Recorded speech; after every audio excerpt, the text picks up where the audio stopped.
नमस्कार मित्रों, मैं विकास वर्धन। आज आप लोगों के समक्ष कर्म फल से संबंधित कर्म फल को अभिव्यक्त करने वाला एक एक कथा आप लोगों के समक्ष रखने आया हूँ। एक बार की बात है, एक नौकर और एक मालिक था। नौकर बहुत ही ईमानदार, मालिक की प्रति भक्ति भाव से भरा हुआ। जो भी काम मालिक कहे पूरी दक्षता और पूर्णता से उस काम को करे और बदले में तनख्वाह भी ना ले। बस खाता पीता था और बोलता था कि आप हिसाब जोड़ कर रखिए, जब मुझे आवश्यकता होगी ले लूंगा, अभी मुझे आवश्यकता नहीं है। जब कभी पैसा आपके पास जमा अधिक हो जाएगा तो मैं एक ही बार ले लूंगा, जो काम मुझे करना होगा कर लूंगा। मालिक को ही बड़ा अच्छा लगा कि चलो ठीक है, भविष्य में कभी दे देंगे।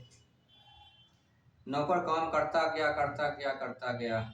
इस तरह से करीब 9-10 वर्ष बीत गए और वह काम करता है चला जाता और उसकी जो है सैलरी भी समय समय पे बढ़ाता चला गया। मालिक कि बहुत अच्छा काम कर रहा है, प्रमोशन भी देता गया और वह काम भी बेहतर करता गया। एक दिन की बात है, नौकर बीमार पड़ गया। नौकर जब बीमार पड़ा तो नौकर ने कहा कि मालिक, अब रोज रोज के खाने से तो मेरा चलने वाला नहीं है, अब जो हमारी तनख्वाह है वो तनख्वाह आप मुझे दे दीजिए जो आपके पास जमा है, क्योंकि हमारी बीमारी बड़ी है तो खर्च अधिक आएगा। तो मालिक ने सोचा कि ठीक है, हिसाब जोड़े। हिसाब जोड़ा तो उसका हिसाब लाखों में चला गया, क्योंकि पिछले 10-12 वर्षों से उसने तनख्वाह ही नहीं ली थी। लगातार काम किए जा रहा था, उसके प्रमोशन भी हुए जा रहे थे, इंक्रीमेंट हुए जा रहे थे और वो कुछ पैसा ले ही नहीं रहा था। अब उसका जो अमाउंट है उस लाखों में चला गया। अब मालिक को देने में होने लगी कठिनाई। उसके मन में आने लगी बेईमानी कि अब इसको इतना पैसा मुझे देना पड़ेगा, जबकि मालिक नौकर बहुत ईमानदार था और उस मालिक को संतान भी न थी। फिर क्या हुआ कि उस मालिक ने एक नर्स को हायर किया और उसे दिया 500 रुपये और बोला कि चढ़ा दो इसे जहर का इंजेक्शन। उस नर्स ने लिए 500 रुपये और नौकर को दे दिया एक जहर का इंजेक्शन। 500 रुपये में नौकर स्वर्ग सिधार गया और मालिक के 1,50,000 रुपये जो उसे पेमेंट करने थे वो पैसे उसके पास गए। यह तो एक चक्र हुआ। अब चलते हैं इस दूसरे चक्र में। इस मालिक को संतान न थी तो एक महात्मा के पास गया, बोला कि किसी तरह से संतान हो। वैद्य के पास गया, बहुत जगह प्रयास किया तो उसे एक संतान हुआ। तो वह देखने में बहुत सुंदर था, प्रतिभाशाली था। बड़ा हुआ, उसकी शादी हुई।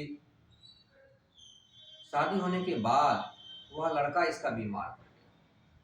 बीमारी ऐसी, उसके पेट में ऐसा दर्द उठा कि उस बीमारी को ठीक करने में उस सेठ की जितनी भी आय जमा की हुई अभी तक की थी, जितने भी पैसे उसने जमा कर रखे, सारे पैसे उसके खर्च हो गए।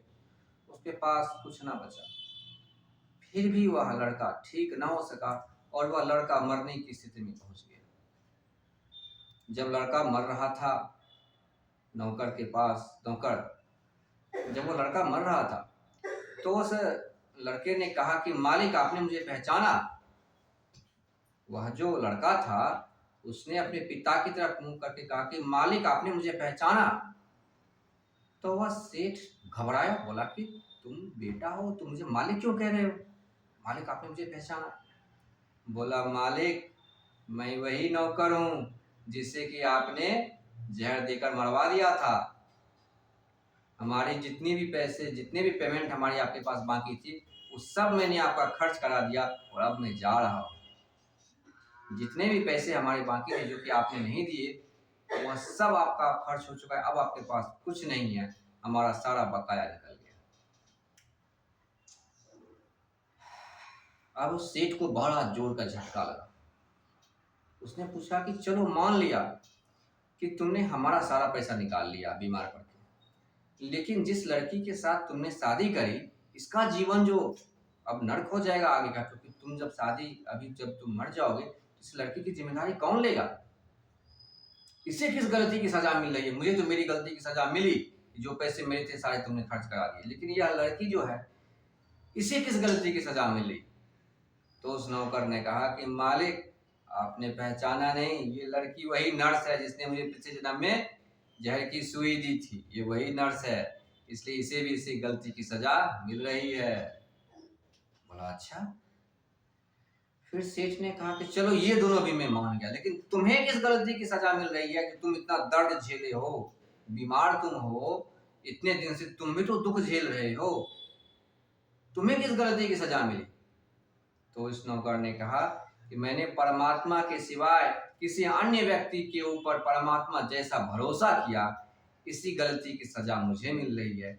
ईश्वर के सिवाय ऐसा कोई भी नहीं है जिसके ऊपर इतनी अंधभक्ति की जाए कि आप मालिक जो कहो वही होगा।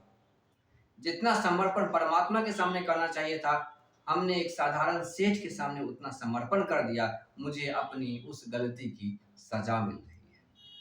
इस प्रकार से नौकर ने कर्म फल के तीनों ही कारण सेठ के सामने रखे, और रखने के बाद नौकर स्वर्ग सिधारा। उसने उसी क्षण शरीर का त्याग कर दिया। आशा करता हूँ मित्रों, कहानी आपको पसंद आई होगी। कहानी का मर्म भी आपको समझ में आया होगा, क्योंकि मर्म तो वह लड़का जब स्वर्ग सिधार रहा था, यानी कि नौकर जो इस जन्म में आया था, उसने कहानी के मर्म को भली भांति कह दिया। आशा करता हूँ कहानी पसंद आई होगी। कहानी को लाइक करें, चैनल को सब्सक्राइब करें। बहुत बहुत धन्यवाद।